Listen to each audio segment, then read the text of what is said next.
So this has been a difficult day, in a difficult week, in a difficult year.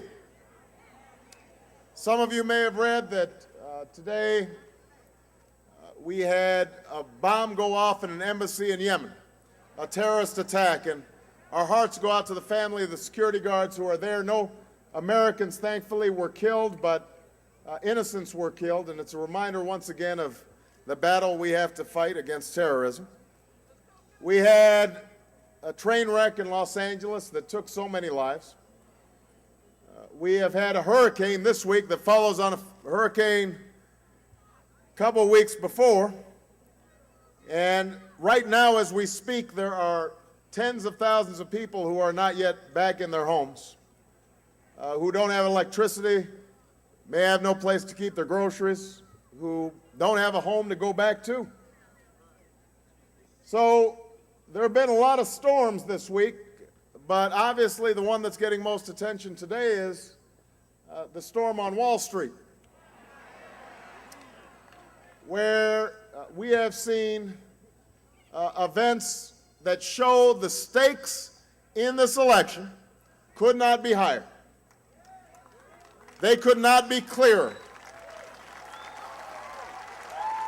You know, we are in the midst of the most serious financial crisis in generations.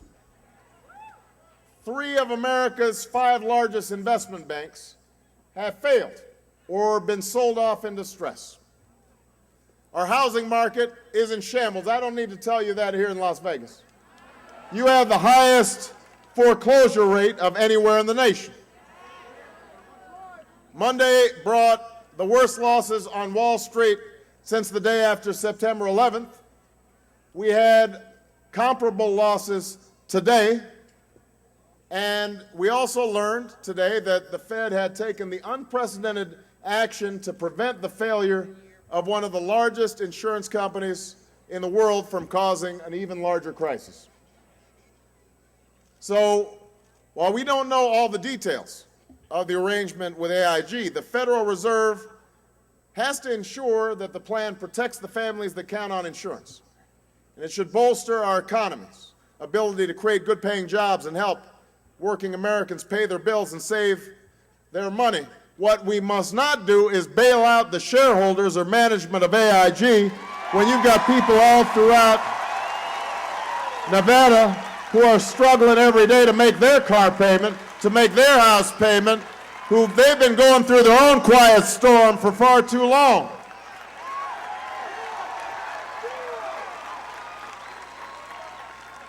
You know, everywhere you look, the economic news is bad. But for so many Americans, this isn't really news at all. 600,000 workers have lost their jobs since January. The Hispanic community, where this guy right here, the Hispanic community has been especially hard hit. Home values are falling. Your paychecks don't go as far as they used to. It's never been harder to save or retire, to buy gas or groceries. And if you put it on a credit card, well, you know, they've probably already raised your rates. In so many cities and towns across America, it feels as if the dream that so many generations have fought for is slowly slipping away. Now, I have every confidence that we can steer ourselves out of this crisis because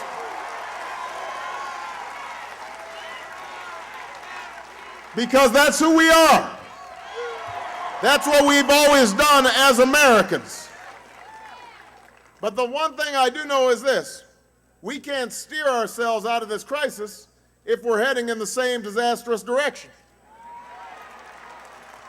We can't steer ourselves out of this crisis using the same old map.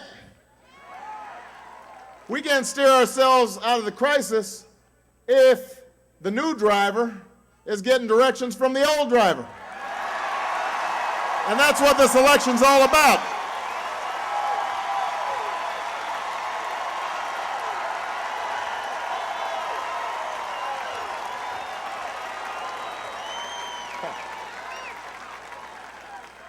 You know, this has been an interesting week for John McCain. It's been really interesting to watch him respond to this economic news. Now think about it. His first reaction to this crisis on Monday was to stand up and repeat a line that is one of his favorites throughout this campaign. He said, quote, "The fundamentals of our economy are strong."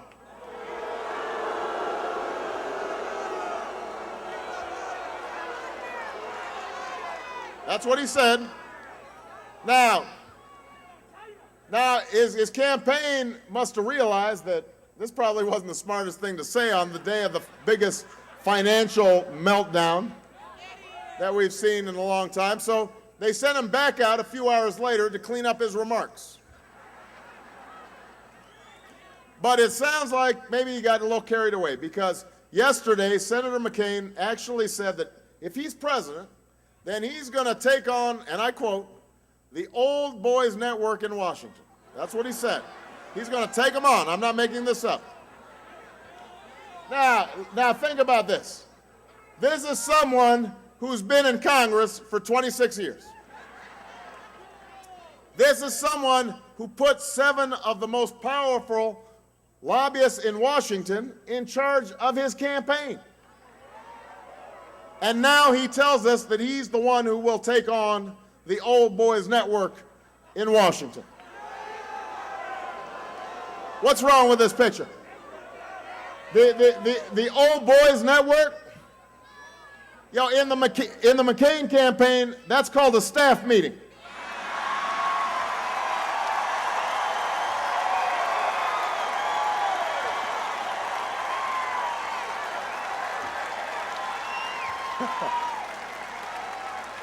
All right.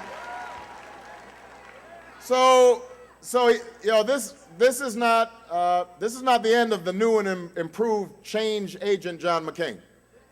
He went on to say how angry he is at the greedy corporate interests on Wall Street.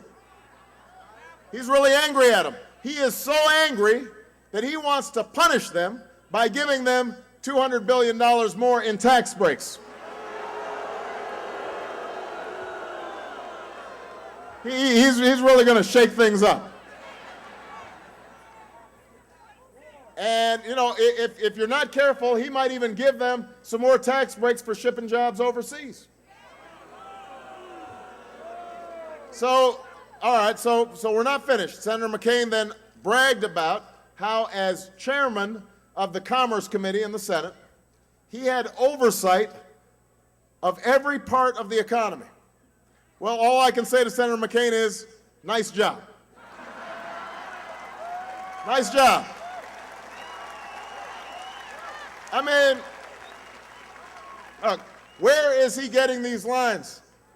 The lobbyist running his campaign? Maybe it's Phil Gramm.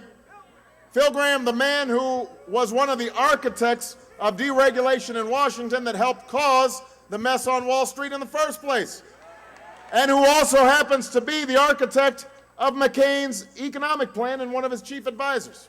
Now, you will remember Phil Gramm. He's the guy who said that we're just going through a mental recession and called the United States of America a nation of whiners.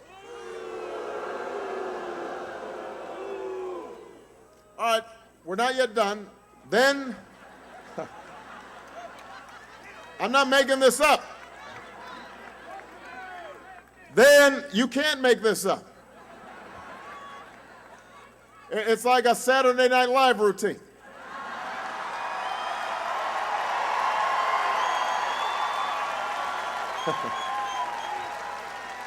So, then yesterday, Senator McCain's big solution to the crisis we're facing is, put on your seatbelts, a commission. A commission. You know, that's Washington speak for, we'll get back to you later.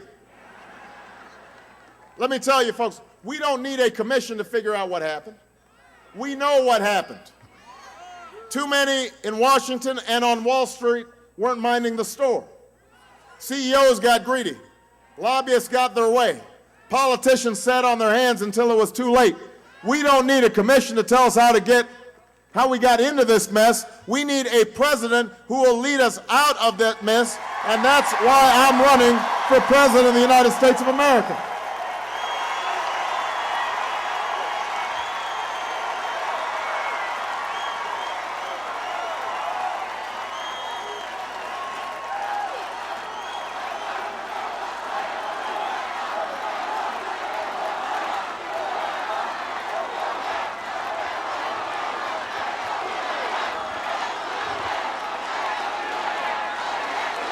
You know, John McCain can't talk enough about how greedy Wall Street is, but he's not offering a plan to solve it.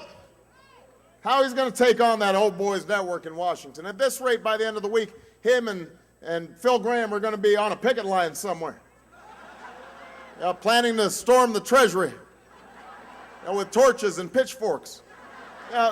Come on. And the reason I make this point is not because I fault Senator McCain for all the problems we're facing right now, but I do fault him for the economic philosophy that he's followed for the last 26 years. It's George Bush's philosophy. It's Dick Cheney's philosophy. It's a philosophy that says that we should give more and more to those with the most and hope that prosperity trickles down.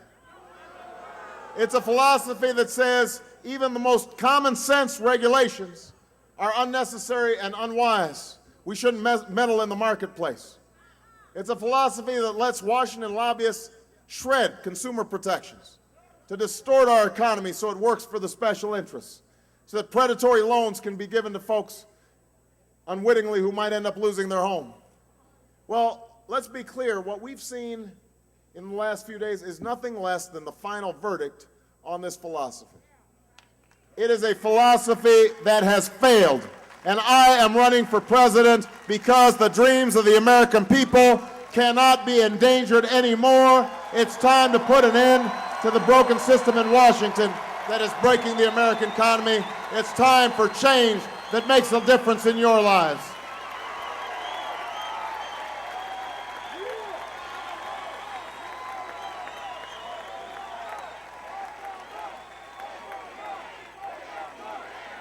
You know, John McCain and I have a different way of measuring the fundamentals of the economy.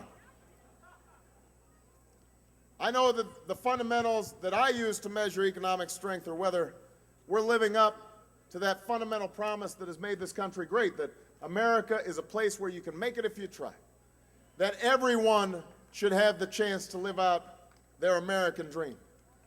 I know I wouldn't be standing here without that promise. I know that's the promise we have to keep once again.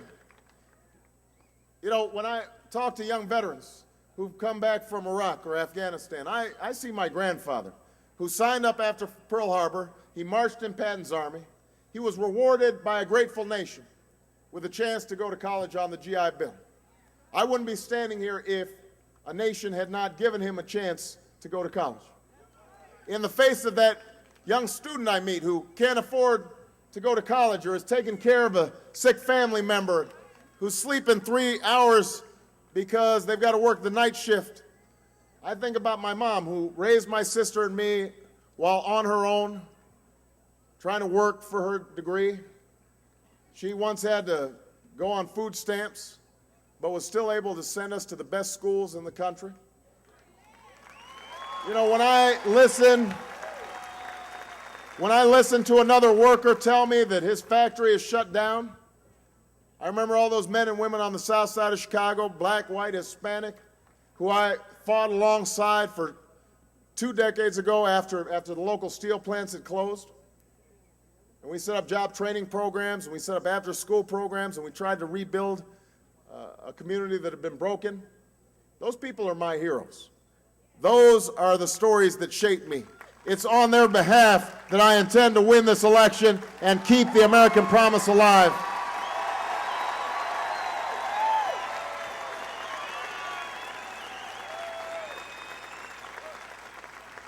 And understand, you know, one of the things you've got to always look at is what does an elected official do, not just on the day of a crisis, not just during election time, but what have they done in the past?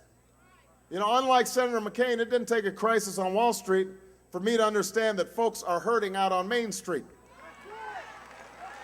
2 years ago, I introduced legislation to stop mortgage fraud and transactions that promote risk and abuse. It was 1 year ago that I called on our Treasury Secretary and our Fed Chairman to bring every stakeholder together and find a solution to the subprime mortgage meltdown before it got worse so that people could stay in their homes. In March, when John McCain was saying, "I'm always for less regulation," I called for a new 21st century regulatory framework to restore accountability and transparency and trust in our financial markets. So I've got a track record. I'm not a Johnny-come-lately.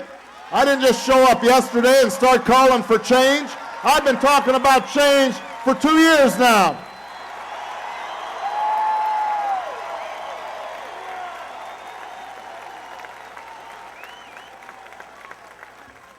I didn't just read a poll and decide, oh, this is a change election.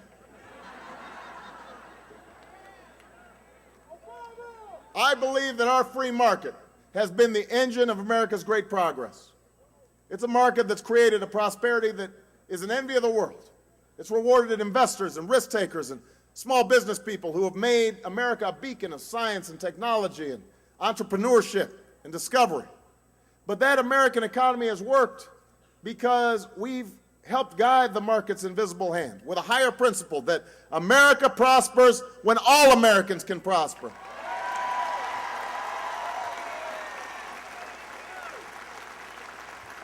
That's why we've put in place rules of the road to make competition fair and open and honest. That's why we've got to make sure that Wall Street maintains our public trust. It's time to get serious about oversight. It's time to get serious about real regulations that are going to prevent the kind of mess we're seeing right now, and that's what I will do as President of the United States of America.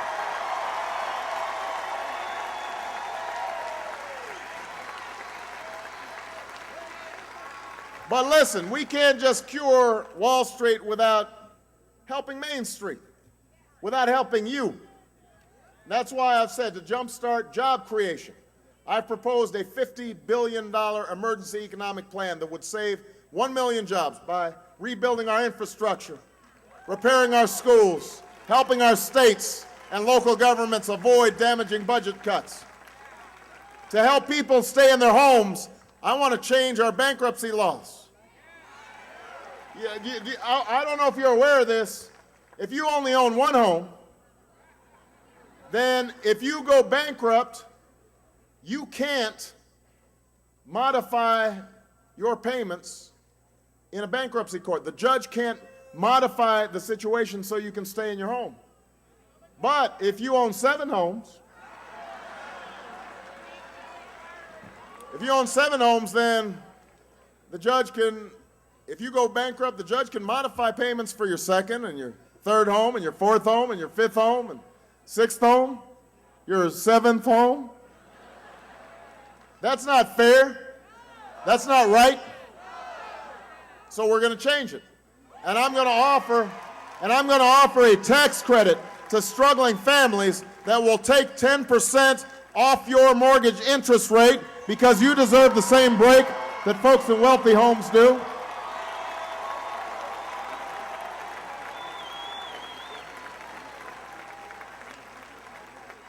We'll set up a home score system that's going to help every consumer figure out whether they're going to be able to make their mortgage payments before they buy their house. And I will crack down on predatory lenders who all too often target the African American community, target the Hispanic community with tough new penalties that will treat mortgage fraud like the crime that it is.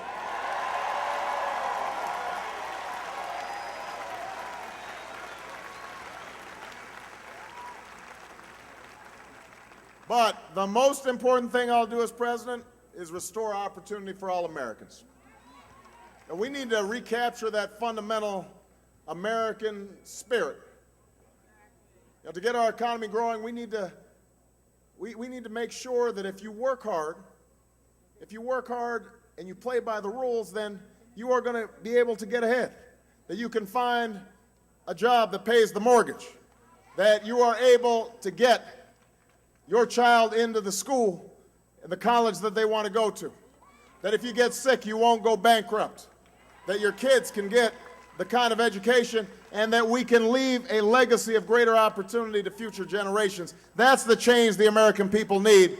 Change means a better life for you.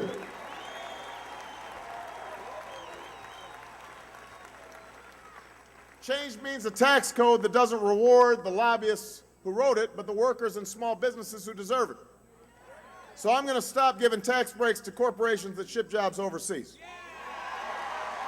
We'll start giving them to companies that create good jobs right here in Nevada, right here in the United States of America.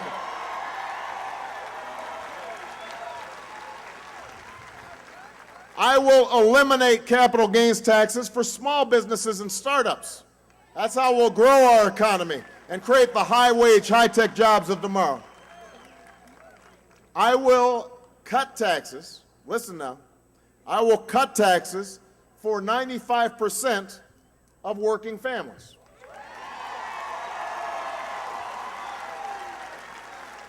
You know, John McCain and his campaign, they like to run ads saying, I'm going to raise taxes. It's not true. They're not telling the truth. What he doesn't tell you, what he doesn't want you to know, is that under my plan, tax rates will actually be less than they were under Ronald Reagan. If you make less than $250,000 a year, you will not see your taxes increase one single dime.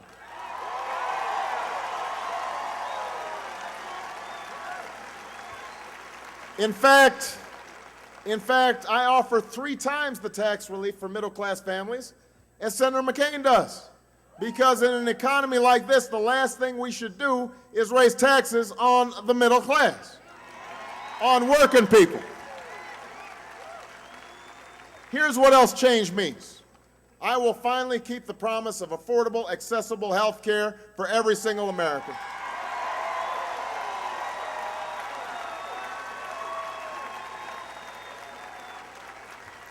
I know this is a critical issue.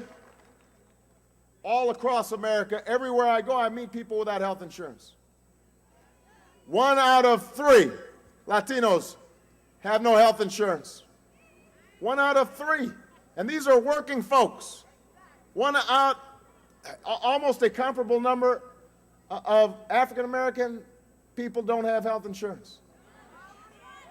You know, all across America, we are seeing people who are working every day but don't have the kind of health insurance that a country this wealthy should provide. All across America, people of every color are struggling in sometimes 2, 3 jobs and still don't have health care.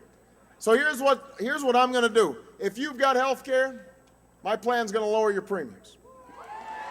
If you don't, you'll be able to get the same kind of coverage that members of Congress give themselves. And I will stop insurance companies from discriminating against those who are sick and need care the most. That is a commitment that I'm going to make when I'm president, and we're going to do it in my first term in office.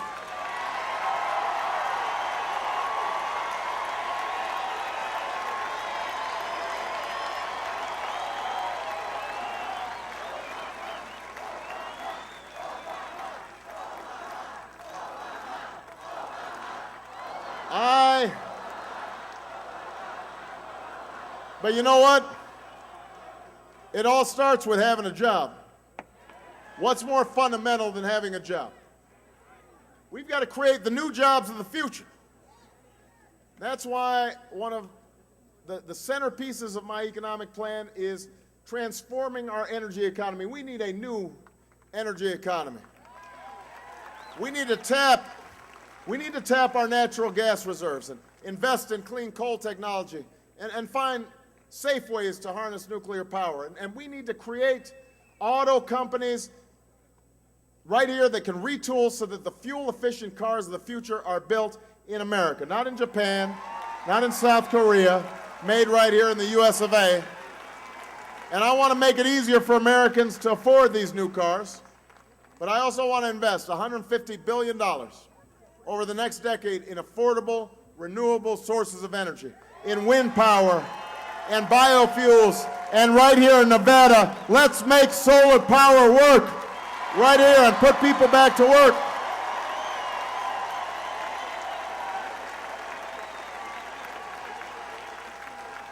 We can create millions of new jobs that save our environment. The jobs pay well, and they can't be outsourced. And now's the time to finally meet our moral obligation to provide every child a world-class education. Because it will take nothing less to compete in the global economy. I refuse to accept that overcrowded, underfunded schools are the best we can give our kids. I refuse to accept 4 in 10 Hispanic students dropping out of high school. I know we can do better than that. So I'm going to recruit an army of new teachers and pay them higher salaries and give them more support.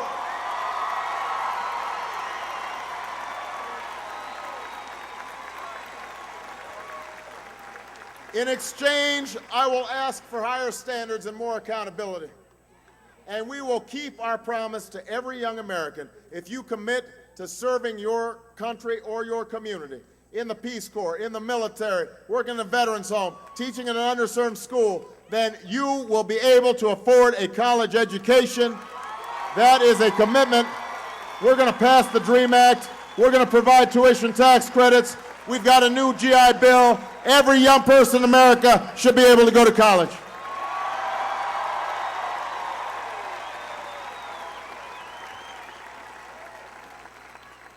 This is the kind of change we need.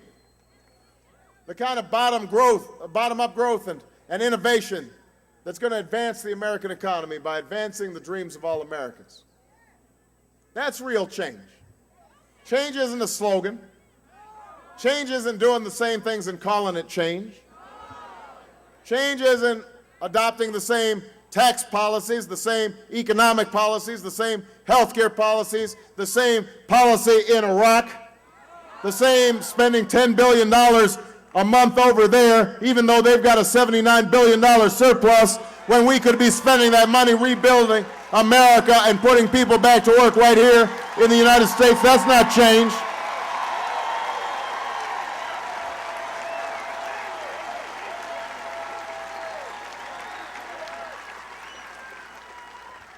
This is not a game. Nevada, this is not a game. You can't just say anything or do anything and make stuff up. There's got to be something there that's real, that's going to give people some help, that's going to help them live out their dreams. You know, I know times are hard. I know they're hard. They're hard here in Nevada. They're hard here all across the country. They're hard in Michigan. They're hard in Ohio. They're hard in Pennsylvania. They're hard in my home state of Illinois. I know they're hard, and I'm not going to pretend that the change we need will come without a cost. Although I will tell you that I make sure that we can pay for every program I've proposed in a fiscally responsible way so that we're not loading up debt for our children and our grandchildren. I know that we're going to have to work hard to stop those who want to privatize Social Security. I disagree with John McCain on that. I think your retirement should be sacrosanct. I think, by the way, that your pensions should be protected ahead of CEO bonuses if a company goes into bankruptcy. I know that we're going to have to overcome our doubts and our divisions and the determined opposition of powerful special interests before we can truly reform a broken economy and advance opportunity. But I'm running for president because we can't afford 4 more years of the same. We can't afford 4 more years of an economy that, of an economic policy that thinks it's good for Wall Street, definitely is bad for Main Street, and ends up wrecking both. I don't want to wake up 4 years from now and find out more Americans fell out of the middle class, that more families lost their savings.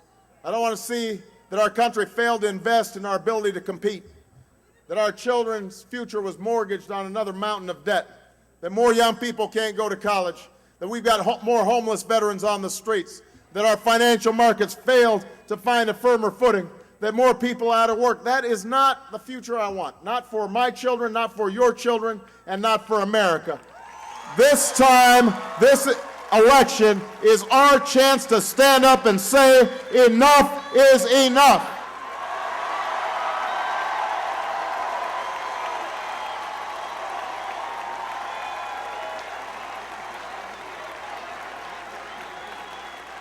This is our time because we're Americans. We have done this before. Time and again, we've battled back adversity by recognizing that we have a common stake in each other. Look at this audience. People from every background, every age, black, white, Hispanic, Asian, Native American, young, old, rich, poor, gay, straight. This is America. And that's why our economy hasn't just been the world's greatest wealth generator. It's bound us together. It's created jobs. It's made the dream of opportunity a reality for generation after generation of Americans. And now it falls to us. But I need you to make it happen. If you want the next 4 years looking like the last 8, then I'm not your candidate.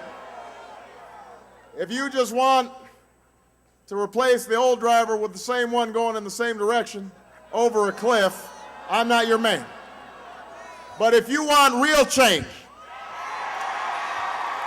if you want an economy that rewards work, that works for Main Street and Wall Street, if you want tax relief for the middle class and millions of new jobs and a new energy economy, if you want health care you can afford so our children can compete, a better education, then I ask you to knock on some doors and make some phone calls. Talk to your friends. Talk to your neighbors.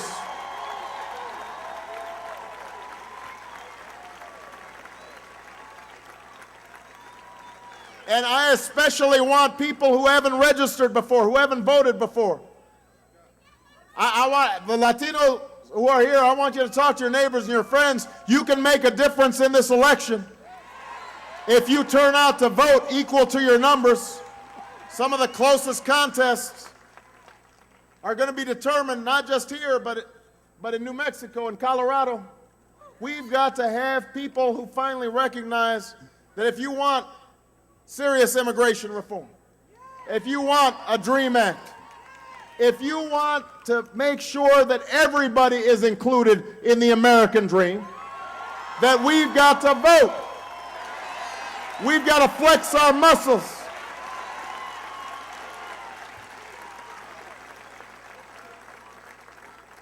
This is what's at stake in this election.